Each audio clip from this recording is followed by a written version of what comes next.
It's Sunday afternoon at Augusta National. Rory McIlroy, one of the greatest golfers, watches his balls splash into the water on hole 12. The whole world is watching. I'm Megan DeVito. I'm a performance mindset coach for athletes and executives, and I help high performers stop overthinking and start competing, leading, and living at their best. If you're ready to find out exactly what's holding you back, start with a free boundaries and performance audit. You can check out the link in the show notes. But for now, I want you to think about your version of that Rory McIlroy moment. If you're not into golf, that's okay, because all of us have had one of those moments. It's the boardroom before a major presentation. It's the starting block before that race that you're dying to make the cut in. It's the locker room at halftime when you're down by 2. And it's the bleachers as a parent, watching your kid fall apart, feeling completely helpless and not having a clue how to help them. Today, we're going to talk about what happens in your brain at that exact moment. And you're going to learn a 3-minute reset that works whether you're on that hole 12 or you're in a conference room. By the end of this episode, you will know why smart, driven people choke under pressure, and you'll have a tool that you can use before your next high-stakes meeting or performance. Let's talk about the problem first. Most overthinkers fall into 3 types. See which one sounds most like you or like your kid. The first one is the replayer. They're stuck in what already happened and they just can't let it go. For athletes, this might be replaying that turn that they missed on that last lap of their race, or that play in the big game that they just didn't quite execute the way that they needed to win. Or it might be that dive that wasn't clean, that stumble on the balance beam. For the executive, it's just replaying that question that they forgot to ask or that they screwed up in that big meeting. It's that deal that slipped through their fingers when they knew what they needed to do and backed out at the last minute. It's that hire that didn't work out, that they were pegging all of their goals on. The second type is the pre-mortemer, running every single version of what could go wrong and what they're afraid will go wrong before they even start. Pre-mortem, yes, like before you're dead. It's like killing yourself before you start. Just imagining all the things that will go wrong. What if I false start? What if I go out too fast? What if I choke on water? For the executive, it's imagining every single objection before you've even made an offer. It's what if the board hates my idea? What if they let me go because they think it's so bad? What if the numbers aren't right? What if it's not enough? The third type is the perfectionist looper. These people adjust and readjust and change because they're afraid that something that's been working really isn't good enough for them. For athletes, it's tweaking their stroke in the race or changing the way that they run the play 10 minutes before they have to go on the court. It's changing a technique that's been practiced for months that they have unlocked. And for an executive, it's rewriting that opening slide of your presentation over and over and over again, even though you've already given it 20 times. It's changing the words that were already great because suddenly you think they're not quite right. So which one are you? Most of us have a default. Just keep that in mind because the reset that I'm going to give you is going to work for all 3 of those types. And as a quick note here, if you have a teenage athlete or if you are a teenage athlete, you might tend to see that perfectionist loop and that pre-mortemer. If you're a parent listening, which one do you see in your athlete? Before I go a lot further, I do want to take a quick second just to talk to you about the science of what's happening. This was really helpful for me in the past as I was overcoming anxiety, and it's been very helpful for my athletes that I coach for them to know exactly what's happening in their brain that's causing them to have some of these habits and to kind of work through the mistakes and the feelings inside of their body. And I think it will be really helpful for you as well. Here's what's actually going on. When the pressure goes up, when the stakes are high, your brain shifts from automatic thinking and automatically doing what it knows to do to processing. It's that mode when you're at your very, very best, where everything just happens and it's fluid and it's just rolling out, moving into now I need to think about it. It's moving into that conscious, controlled, thoughtful planning area. And that is not where you want to be when it's time to perform. Conscious processing is the exact opposite of what you need. You need muscle memory, not conscious thinking.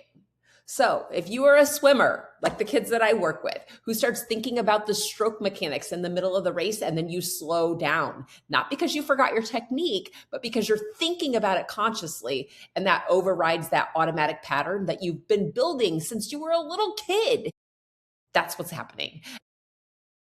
For the executive, it's when you start narrating your own presentation in your head, just making sure it's landing, or wondering if you're talking too fast or if you just lost them, not because you don't know the material or that you haven't done the presentation over and over again, but because you're paying attention to how you feel and what you're afraid of. And you are using every last bit of your mental resources to change the delivery when you actually knew what to do the first time. Back to the Rory McIlroy example. He didn't knock that ball into the water because he forgot how to golf. He knows golf, right? We know that. What happened was he splashed it down because in that moment, something activated his conscious processing in a situation that required automatic processing. He overthought the situation. What he did next is what separates his trained mind from maybe yours and maybe mine at times when it's untrained. It happens to the best of us. If it can happen to Rory McIlroy, if it can happen to people in the Olympics, it can happen to you too. So what are you going to do about it? I want to share with you this 3-minute recess. We're going to walk through it together right now, and you can do it in real time with me as long as you're not driving your car or maybe in the middle of a presentation that you're supposed to be paying attention to. Take your AirPods out and be present. So let's start with the breath anchor. This is going to take 30 seconds. This is just a psychological sigh. And what you're going to do is you're going to double inhale. I know it sounds weird. I'm going to show you. So here's what we're going to do. We're going to inhale through your nose and do a very long exhale to reset your nervous system. It's not a relaxation technique. Not at all. This isn't something you're going to do to meditate. This is just to make a quick flip and move you out of fight or flight. Okay? It's a psychological thought pattern interrupt. You're just giving your nervous system an override. This is how we do it. Ready? Nice and slow with me. You're going to inhale through your nose. And once you get to the top, you're going to take one more short inhale. It looks like this. Breathe in. I'm at the top. I'm going to breathe in a little more. And now, long, slow exhale. That's it. It's one breath. That is the anchor. That's your starting point. The second step is to focus on the next step only. You're going to spend 1 minute thinking about what happens next. Name the next step, not the outcome, not way down the road, not the whole plan, the very next action. So if you are a swimmer, this might be your next turn off the wall, how your head position goes down for the first 15 meters, and that you are doing hard, fast underwater kicks. If you're in track, it might be how fast do you go out? What do your feet feel like on the pavement? It's not the race, it's the next thing. If you're an executive, it might be that opening sentence of your presentation, that one question that you want to ask that's going to knock it out of the park. You're not thinking about the whole meeting or the whole presentation, just the first question. Spend a minute in that place. For Rory McIlroy, it was simple. It was just get the ball back on the green. That was it. Get out of the water and on the green, not win the Masters, not make up the deficit, just the green. That's the only thing that existed for him in that moment. And that's what we need to train your brain to do, one thing at a time. No multitasking here, no moving forward. You have to control your brain and where you're going. And the third thing I want you to do for another 30 seconds is just saying who you are and what you really believe about yourself. It's one sentence. It's in the present tense as if it's happening right now. Who you are when you are at your very best, not who you're afraid you're going to be or what you feel like isn't right. It might be, I perform when it counts. I compete because I'm trained. I trust my prep. I trust my coaches. Maybe it's I lead when I'm under pressure. I do my best work under situations like this. I just trust my instincts. I want you to remember that this is not affirmation fluff. Affirmations are cute, and I think that there's some helpful parts to them, but overall, your brain is very, very smart. If you start telling yourself things that you don't believe on some level, your brain will reject those statements. So don't go into, I am the very best athlete that's ever existed. I am a billion-dollar executive presenting this. If you're only making like $50,000 a year and you're telling yourself you're a billionaire, your brain's like, hold up, not yet. I want you to tell your brain who you are now and why that's good. It's creating that cognitive anchor. You're just telling your brain who's running the show when the stakes are highest and you're feeling pressure so that you have something to lean into that's believable. So what's yours? Take 5 seconds right now and say it in your head or say it out loud. Okay, I want to tell you a story. I'm a high school swim coach. I've been coaching everyone from like 5-year-olds to 19-year-olds on and off for over 15 years, right along with my life coaching. So I want to tell you a story about what happened in February of this year.